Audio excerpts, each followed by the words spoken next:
Hey everybody, welcome to the official Playhouse predictions video for E3 and Summer Games Fest 2021.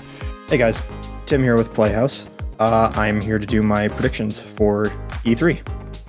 I think I've got some reasonable ones, and I know I have at least one that's gonna get people pretty riled up. So, hey, it's John, and here are my E3 predictions for 2021. Okay, so my E3 predictions. This is going to work the same way as we did for the Game Awards predictions video that we did for that. Everyone is going to have 3 predictions each. We will discuss them, we will talk about them and talk about why we chose them as our predictions, and then we will also react to everyone else's predictions as they are presented. So let's get into this. My first prediction: 2K will showcase a first look at gameplay for WWE 2K22 after the 1-year break to fix complaints with the series. It will be revealed that for the first time since 2009, the game will feature the heavily requested General Manager GM mode. This is something that has been requested for a long time by me and most of the WWE gamer community. GM mode, there was nothing really like it. I still go back with some friends and play the 2007 version to this day. People have been asking for it for years and they really want it to happen. But that's only the first part of my prediction. Because in the same day, AEW, All Elite Wrestling, the big competitor in the wrestling world, will also drop their trailer for their very first No Mercy style game. WWE drops their trailer, AEW gets in there beforehand and drops theirs, and it's like, we're laying down the gauntlet. Here's the challenge. Come be a better video game than us. I dare you. That'd be such a wrestling move, and I would be excited for it. This is a big deal. I like how you say Finn says, this is a big deal, guys, I swear. You know what? It's sports, it's wrestling, so I'm gonna believe you that this is gonna be a big deal. I'm going to go, and I'm going to assume it is. I know what both those are. I know it's wrestling. I hope that happens to Finn, because we'll probably lose you for a couple months just playing AEW. So now I know how people feel when I'm talking about RPGs, because I have to look some shit up real quick. Man, I know Finn is so hyped about this. I feel almost kind of bad that I don't know pretty much jack about wrestling. My first one, Valve announces that the Valve Index will have Xbox Series X support and that Half-Life Alyx is coming to Game Pass. Shooting for the stars on that one. Probably won't happen, but that'd be really cool. Damn, I knew this was going to be one of his. Okay. I feel like I planted this in John's head with the Gabe Newell will announce a partnership bet. And I think he bet on it, and I think he's trying to double down here with his predictions. I feel like this would mean more if I knew what the Valve Index was. Oh, it's a VR headset. Look at my husband trying to be helpful to me for once. The only reason why I would say that something like that wouldn't happen is more so because rumors and whatnot all lead to Valve doing more of its own first-party console bullshit. And I feel like Valve has just forgotten at this point that consoles are a platform to deal with. I am first off going to say that Mineko's Night Market will be shadow dropped for PC and Switch at the Wholesome Direct. So Mineko's Night Market is this super cute game. It's got farming, it's got cats, it's got resource management. So it's an Animal Crossing style game. Shadow drop. I think that depends on how on Nintendo's radar it is. If it is on Nintendo's radar, then shadow drop at the Nintendo Direct. If it's not on Nintendo's radar, or they don't want to promote it because they view it as a competitor to Animal Crossing, then shadow drop at the Wholesome Direct I think is possible. Yeah, okay, I'm good with that. We haven't heard anything out of Mineko's Night Market in, 2 years? 3 years? 2018, 2019? I think that we are at a place where we can have another Animal Crossing-esque kind of game. I'm down with that. Love shadow drops, love indie conferences, love wholesome games. This gets a thumbs up from me. Hope it happens. Capcom, Monster Hunter, Resident Evil, stuff that we know they've been doing throughout the year, stuff we know they're doing more of, but we know there's got to be something more. And I think it's no secret that they're working on a new Street Fighter game. I just don't think it's going to be Street Fighter 6. We'll see a Street Fighter Alpha game, also known as Street Fighter Zero. 2 of the 4 characters in Season 5 of Street Fighter V are characters that were born out of the Alpha series. And Rose, in her story mode in Street Fighter V, actually mentions the need to send a message back to herself in the past and restart from zero. I think that's Capcom dropping some hints. So I'm going to say get ready for a Street Fighter Alpha game. I love the digging. I love the sleuthing. I love the analysis. This is a prediction that only Tim could make. I have no idea. I've never heard of Street Fighter Alpha before. And so that's what makes it all the more spicy to me. Ooh, I would be down to actually find out more about the lore. I would be down. I mean, everyone, like, Street Fighter's great. And really, you don't think 6? Okay, all right. Alpha would be really cool to have. I would have figured 6, but I'm going to trust you on the fighting knowledge. Keith also shared some predictions for this one, though he isn't able to record, so I'm going to read his out. His first prediction, he says, tough one here, might be near impossible, but during the Xbox Bethesda conference, Bethesda will show off more Starfield and announced that they have moved off of the creation engine. Ooh. Jason Schreier and others in the industry are seeming to point to the tail end of 2022 for this game's release, but that doesn't mean it's not unprecedented for a game that far away to be shown off in detail here, with the expectation that it might change along the way. Announced they have moved off the creation engine. I am not sure. I know I read that for Elder Scrolls 6 they're definitely looking to move off that. I'm not sure where it stands for Starfield. I mean, I feel like that could be doable. And hopefully, yeah, they will show off some Starfield, get a little bit more information out about that game. I think we'll see Starfield because I don't think Bethesda can go much longer without showing that game. Changing engines, though, I don't think we'll see a change in engines just because I think Bethesda's pretty solidly stuck in their ways. Their engine has had issues for a long time, and there hasn't been a lot that they've done to shift away from that. And I think we will see the game because I think Microsoft will have cracked down as well. So I think with Microsoft cracking down and giving them more funding, I think it's entirely possible. Second prediction.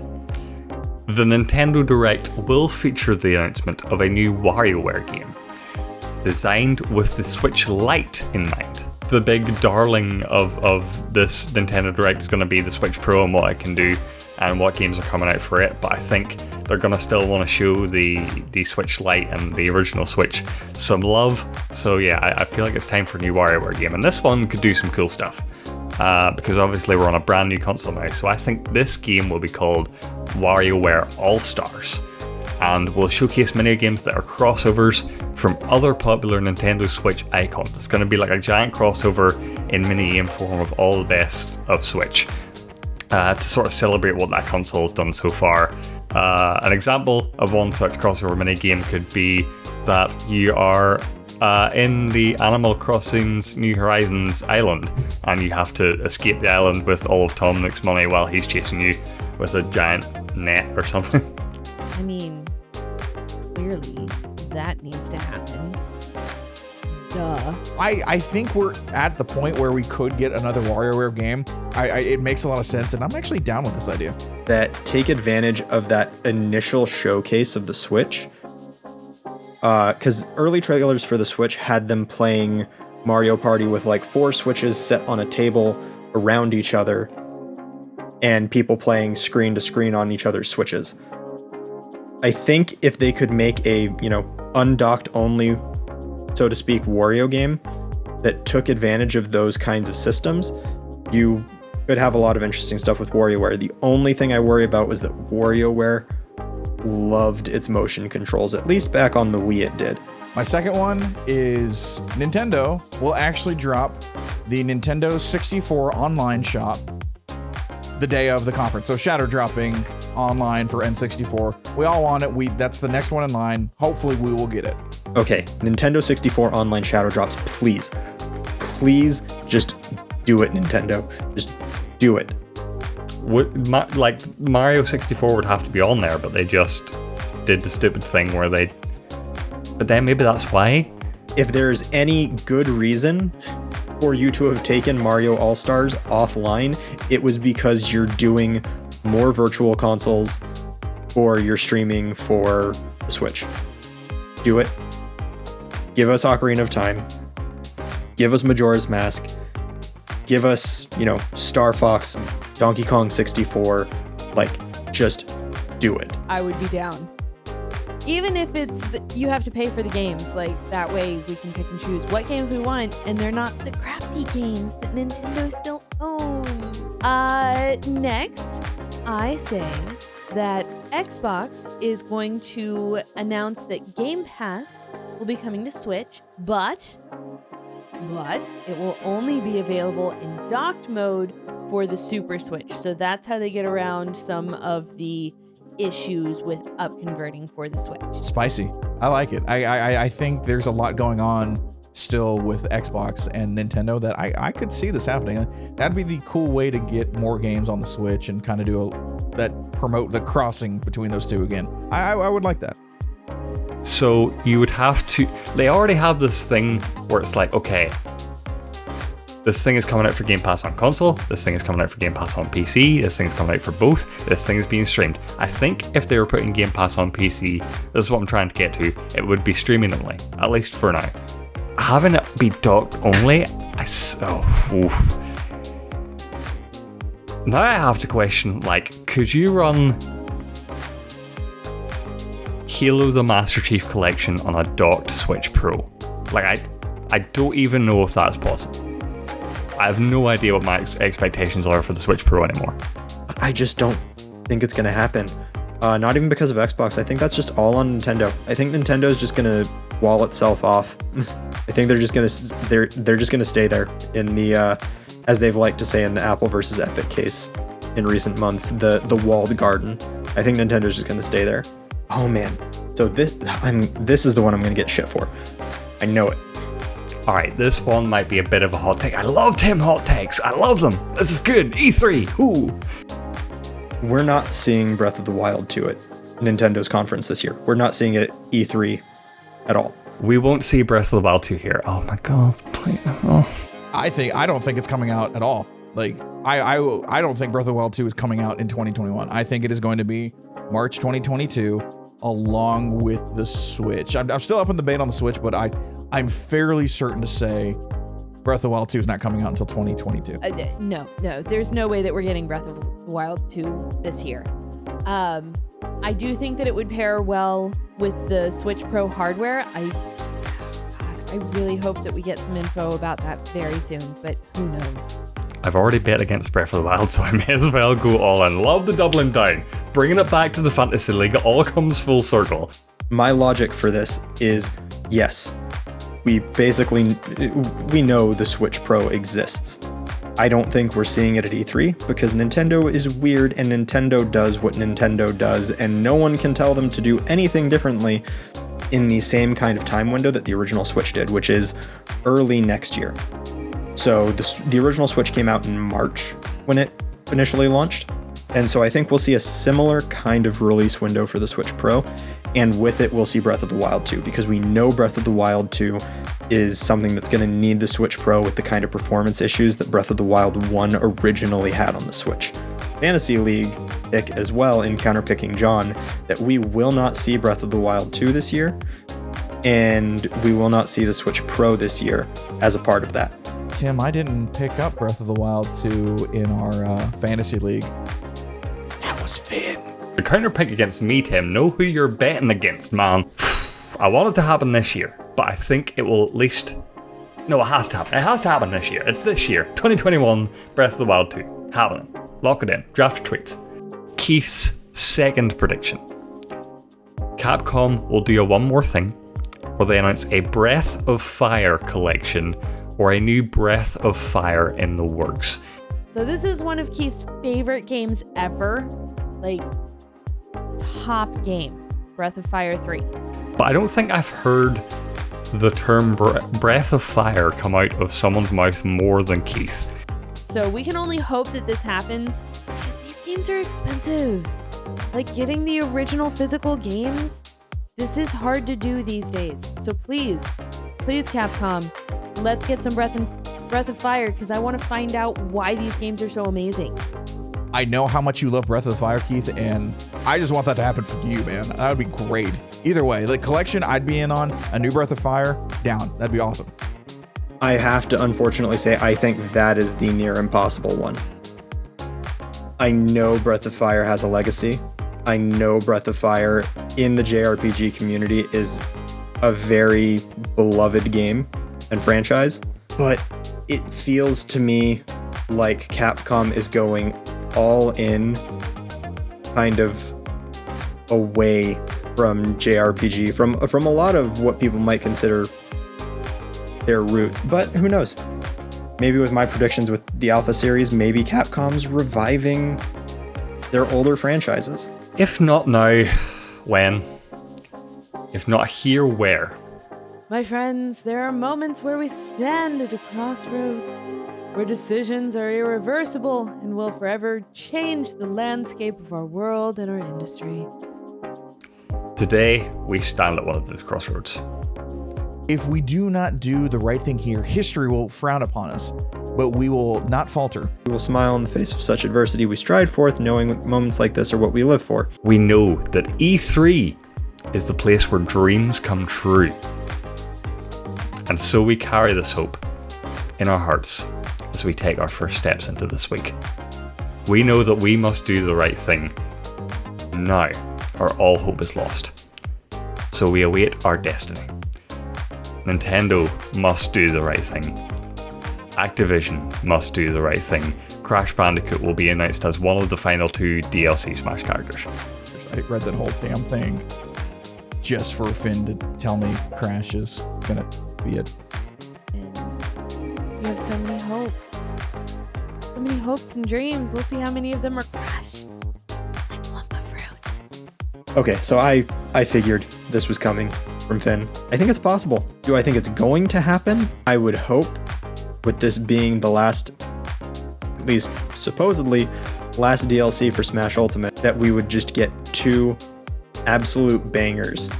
And Crash would fit the bill for that pretty well. Crash, Ratchet, Jak and Daxter, like Dante from Devil May Cry, the Monster Hunters, like there's so many options that I could throw in for these last 2 slots. Honestly, for Finn's sake, I hope Crash is one of them. I just hope we get someone really interesting, regardless of who it is. All right, my third prediction, weird, out of the blue, staying kind of with Nintendo, but collaboration-wise. Ubisoft announces a new partnership with Nintendo celebrating The Legend of Zelda, and in turn, giving us a turn-based RPG by the same developers that gave us Mario & Rabbids. I think that'd be really freaking awesome. Mario & Rabbids was a sleeper hit no one saw actually coming, and it worked out to be great, and I want more from that team. Don't be Zelda and Rabbids, first of all. I don't know if he's going down that route. I think he's leaving it open for interpretation. I hope it's not Zelda and Rabbids. When you said turn-based RPG, I was excited. But then, like, I know the Mario & Rabbids thing did very well. I just don't like that Xbox style, or not Xbox, XCOM style combat. Turn-based, traditional, like, JRPG? Or are we talking like a strategy RPG in the same vein as Mario & Rabbids? Because I think Ubisoft would really only go for the strategy RPGs. So you would be having... Oh man, that'd be interesting because you would have to have a lot more unique stuff. You would have to have much more unique skill sets per characters, kind of like how it is in Hyrule Warriors. So I'm intrigued. It's been a while, you know. I think the Ubisoft Nintendo love affair has come to an end, and I don't think we're willing to accept that as a nation and as a people. But I think it ended a few years ago with the Star Fox Starlink debacle. I'd love crossovers. I would love to see this happen. Maybe it's like a tit for tat thing. Hey, we give you a stupid Zelda Rabbids thing, we get Rayman and Smash. Maybe it's one of those. My third prediction. Since this is the 35th anniversary for Zelda, I'm going to say that Nintendo and Ubisoft are going to mix together Rayman and Zelda. So what's going to happen is the game will be divided into two parts, and so Link is going to go through in his adventures, and Link, of course, needs some help getting through his adventures. So that's where Murphy comes in to actually help Link with his adventures. Then when you get over to Rayman, Rayman needs some help, clearly. So Rayman gets Navi as his guide in his half of the game. So overall, this is going to be a 2D platformer puzzle game where you kind of go back and forth between Link and Rayman, and you're trying to save both Zelda and Glowbox. Trying to save Zelda or Glowbox? Oh, it's really funny to me, and I don't know why. Oh, that's so funny. There's so many layers to that. Just like the first of all, the bromance between Link and Rayman that seemingly just came out of nowhere. I love that. And also, like, Link's gonna save his girlfriend, and Rayman's gonna go save his boyfriend. Love that so much. Good vibes. That is one of the craziest things I've ever heard. And man, I could see Ubisoft doing that. That'd be cool. Full on action, like switching it. I'm down. John and Rose are really on the same page here. Really on the same page with the Nintendo and Ubisoft crossovers. I promise, we did not share notes. John and I did not share notes. I did not tell him what I was doing. And I got my predictions in before he did. I feel like the record needs to know that. All right, and then the last one. Okay, so for those that know me, you probably imagined already that this is setting up to be my most anticipated conference, and that's Square Enix. So this is the big one because Square has a lot of things under their belt at the moment. They just announced a remake of Dragon Quest III, one of the, if not the most highly acclaimed game in the franchise, and announced Dragon Quest XII. They've also got, Final Fantasy VII Remake, Final Fantasy XIV, 16. They've got Avengers, Forspoken, Life is Strange. We've got a whole bunch of stuff we know is going to be there. We have a whole bunch of stuff we don't know whether it's going to be there or not, but we know that at least one of the things is Eidos's new project, Eidos Montreal. And with that, I think it'll be either Tomb Raider or Deus Ex. I think Tomb Raider is the less likely one, but it is the 25th anniversary of Tomb Raider as a franchise. They've been celebrating that throughout the year. So that might be the new project. But what I would hope for is something new for Deus Ex. We just had a pretty catastrophic launch for a game that was trying to essentially live up to a legacy that in gaming, Deus Ex was one of the games that started that legacy. The cyberpunk open world, just like go wherever you want, do whatever you want, be whatever you want. Deus Ex was a big part of what started that.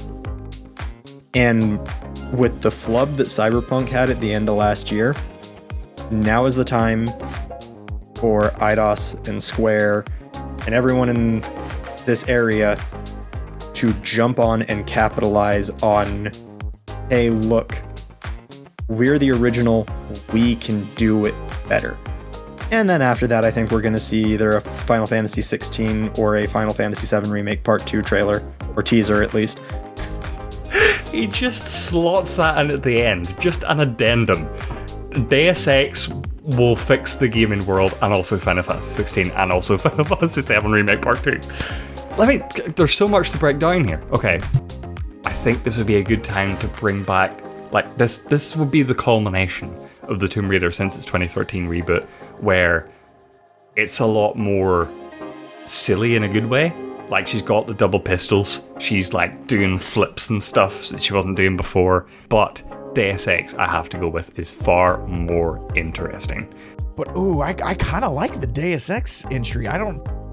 It's been 8 years since Deus Ex? 7 years since we have a Deus Ex game? I think, actually, Mankind Divided was the last one, released 5 years ago. Okay. I like the logic that Tim's using. I like when he throws little nuggets into this bit of info that I hadn't thought about. 5 years since Mankind Divided, which was 5 years since Human Revolution. We're following a pattern, folks. Eidos Montreal's next game is Deus Ex. Final Fantasy 7 Remake Part 2? Definitely not. Clearly, Tim has big plans for Square Enix. I really hope that somebody has told Square Enix that they need to get on top of all of this, because I don't think that they've started at all. Square Enix, I assume, will show off a full gameplay reveal of Final Fantasy 16. I don't care what you say, now is the time. Case going into this with the same energy as my Crash Bandicoot thing, so I gotta respect it. Honestly, I think if they're going to show anything off this year, I agree. Now is the time to show off at least a little bit about Final Fantasy 16. And I think that we're going to get info about 16 before we get info about Final Fantasy 7 Part 2. I don't know. That one's hard. I want to see more Final Fantasy 16. I think a trailer might be there. I could see that. I just... Is now the time, or we're too focused on Final Fantasy 7 Intergrade? I think that's where the balance is going to be. But I would love to see a 16 trailer. I think Final Fantasy 16 is going to get its bigger reveal here. We were told we'd see more information this year. I think we were told we'd see a lot of information this year. We just were told we wouldn't see any more for the rest of last year. I think E3 is the moment. So that's our bets for E3 and Summer Games Fest 2021. Thanks so much for watching our E3 predictions show. We will be streaming all weekend long on Playhouse Live, so please come check us out, follow along, let us know what your predictions are. I hope everyone is ready after all these crazy, weird, wacky predictions, and I hope that, you just grab something to drink, keep yourself hydrated, and just enjoy the show, because Lord knows we are going to end up having some great moments. We will be streaming our reactions to most of the big conferences. There's a lot going on this year. There's some weird and television stuff. There's a lot happening this year, so we sort of had to pick and choose what we thought would be best to react to. You can find a full schedule of what we are reacting to. There will also be a link in the description for our tweet showing off our full schedule of events throughout the week. And yeah, I think that's it. There's not much more left to say. It's time to get hype. It's time to get hunkered down. There will be trailers. There will be teasers. There will be gameplay. There will be demos. There will be Kaylee and Papa Phil. There will be good times all around. It's Gamer Christmas. It's a little bit different this year, but it's time to get hype. See you guys at the show. It's showtime.